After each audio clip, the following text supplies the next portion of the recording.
বিসমিল্লাহির রহমানির রহিম।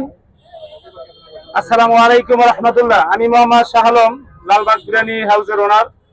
আমি 2012 সাল থেকে লালবাগ বিরিয়ানি হাউসের দোকান পরিচালনা করে আসতেছি এবং সুনামের সহিত এ পর্যন্ত ব্যবসা করে আসছিলাম। শঙ্কর 25/1 পশ্চিম ধানমন্ডি শঙ্কর, এই দোকানটি আমি 2016 সালে এগ্রিমেন্ট করি। 2016 থেকে 22 সাল পর্যন্ত ব্যবসা সুন্দরভাবে পরিচালনা করে আসতেছিলাম। 22 সালের পরে নতুন এগ্রিমেন্ট হয় আমার সাথে এবং দোকানটা আমি সুন্দর ডেকোরেশন করি ইন্টেরিয়রের মাধ্যমে, যেখানে আমার ব্যয়ের খরচ 30 লক্ষ টাকা মতন হয়ে যায়। এই এত খরচের পরে তারা বুঝে ফেলে যে এত টাকা খরচ করেছে, এই ভাড়াটি এখান থেকে যাবে না। আমার ওই সময়কালীন দোকান ভাড়া ছিল আমার 40,000 টাকা, জামানত ছিল 10 লক্ষ টাকা। আমাকে প্রস্তাব দেওয়া হয় 20 লক্ষ টাকা জামানত দিতে হবে এবং 1 লক্ষ টাকা ভাড়া দিতে হবে। এই প্রস্তাবে আমি ভেঙে পড়ি। আমি হতাশ শুনে এক পর্যায়ে আমাকে তারা বাধ্য করে এই প্রস্তাবে রাজি না হলে দোকান ছেড়ে দিতে হবে। আমি চিন্তা করি এখানে 12-15 জন কর্মচারী আমার রয়েছে, যাদের ফ্যামিলির রুজি রোজগারের জায়গা শুধু এই প্রতিষ্ঠান, এবং আমি সুনামের সহিত এই এলাকায় ব্যবসাটি করে আসছিলাম। যেই কারণে আমি দোকানটি ছেড়ে দিতে পারি নাই। পুনরায় আবার তাদের প্রস্তাবে রাজি হয়ে আমি চুক্তিবদ্ধ হই। আমাকে 2023 সালের এগ্রিমেন্ট করে 26 সাল পর্যন্ত এগ্রিমেন্ট থাকে। 25 সালে আমাকে প্রস্তাব দেওয়া হয় দোকান ছেড়ে দিতে হবে। তখন আমি আবার প্রশ্ন করি যে 26 সাল পর্যন্ত এগ্রিমেন্ট থাকা সত্ত্বেও আপনি এই প্রস্তাব দিতে পারেন না।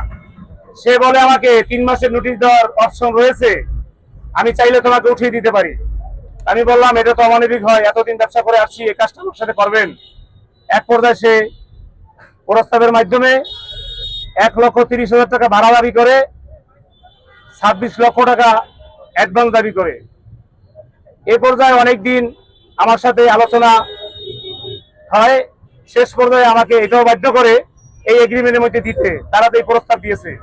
আমি এক পর্যায়ে প্রস্তাবে রাজি হইতে বাধ্য হই, ব্যবসাটি আবার পরিচালনা করি। 24 সালে, এই 26-এর আগে 24 সালে আমার দোকানে অনাকাঙ্ক্ষিত একটা ঘটনা ঘটে। তার ছেলেরা, তার 2 সন্তান রয়েছে, বড় ছেলে সাজ্জাদ হোসেন রোমান এবং ছোট ছেলে মোহাম্মদ রোহান। এই 2 ছেলে নিয়মিত মাসিক ভাড়া মাসিক পে করার পরেও সকাল বিকাল নগদ টাকার জন্য দোকানে আসে।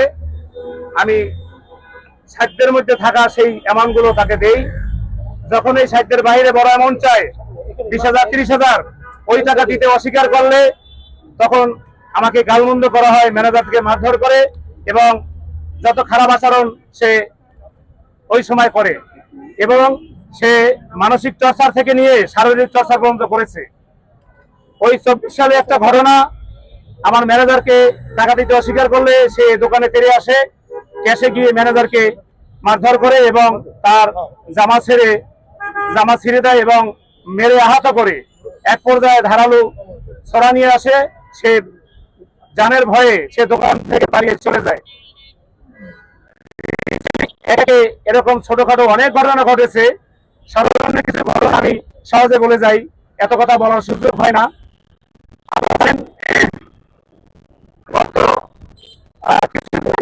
মাছরাঙ্গা টিভিতে একটা নিউজ হয়েছে, 71 চ্যানেলে একটা নিউজ হয়েছে এবং দেশ টিভিতে একটা নিউজ হয়েছে 19 জুলাই এবং 27 তারিখে, এবং আরো এর মাঝখানে একটা ঘটনা ঘটেছে।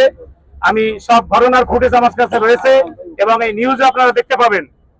19 জুলাইতে যেটা হয়েছে, ম্যানেজারকে দোকানে এসে টাকা দাবি করে, টাকা দিতে অস্বীকার করলে ম্যানেজারকে মেরে আহত করে এবং এক পর্যায়ে ওরে ধরে দস্তাবেজি করে নিয়ে যাওয়ার চেষ্টা করে, ওরে নিয়ে মেরে ফেলবে, জানের হুমকি দেয়। ও বিভিন্ন স্টাফরা থাকাতে নিতে পারে না। এরপরে সে ধারালো অস্ত্র নিয়ে আসে, যেটা রান্দা বলে আমরা চিনি, বড় রান্দা নিয়ে আসে। এই রান্দা দেখে ম্যানেজার ভয়ে পালিয়ে যায়, আর এক বাড়ির সামনের বাড়িতে গিয়ে আশ্রয় নেয়। তখন দোকানে ঢুকে আমার জিনিসপত্র ভাঙচুর করে এবং স্টাফদেরকে মারধর করে, এরপরে ছাড়ার বন্ধ করে চলে যায়। এবারে হুমকি দেয় আর যারা দোকান খুলতে দেখি না, দোকান খুললে যাকে পাবো তাকে হত্যা করে দিব। আমি এভাবে নিয়মিত নির্যাতিত শিকার হয়ে আসছি এবং এই সন্ত্রাসী হামলায়, তাদের এই সন্ত্রাসী কর্মকাণ্ড, সন্ত্রাসী হামলায় শিকারিত হয়েছি এবং সারা বাংলাদেশে এরকম আমার মতন যত ব্যবসায়ী সন্ত্রাসী হামলায় শিকার হয়েছে এবং চাঁদাবাজদের হাতে নির্যাতিত হয়েছে। আমি আজকে সোশ্যাল মিডিয়া এবং সবাই মাধ্যমে প্রধানমন্ত্রী এবং স্বরাষ্ট্রমন্ত্রী সবার দৃষ্টি আকর্ষণ করছি এবং বিরোধীভাবে আবেদন জানাচ্ছি যে আমাদের মতো নিরীহ ব্যবসায়ীরা যেন শান্তিপূর্ণভাবে ব্যবসা করতে পারে এবং এই চাঁদাবাজদের হাত থেকে রক্ষা পায় এবং সন্ত্রাসীর হাত থেকে রক্ষা পায়। আমি একটি অভিযোগ করেছি ধানমন্ডি থানায়। আমি অভিযোগের মাধ্যমে আইন শৃঙ্খলা বাহিনীর কাছে অনুরোধ করি যে এদেরকে অ্যারেস্ট করে সঠিক তদন্ত করে ন্যায় বিচার দাবি করতেছি এবং স্বরাষ্ট্রমন্ত্রী এবং প্রধানমন্ত্রীর কাছে আমার বিনতি অনুরোধ, আমার মতন যারা এই নিরীহ ব্যবসায়ীরা হামলায় শিকার হয়েছে, নেক্সটে পরবর্তীতে যেন কারো হামলা শিকার না হওয়ার আগে এবং শান্তিপূর্ণভাবে ব্যবসা করতে পারি আমরা। আমি গভর্নমেন্টকে ভ্যাট দিচ্ছি, ট্যাক্স দিচ্ছি, ট্রেড লাইসেন্স সহকারে সরকারি নিয়ম নীতি মেনে আমি ব্যবসা করতেছি।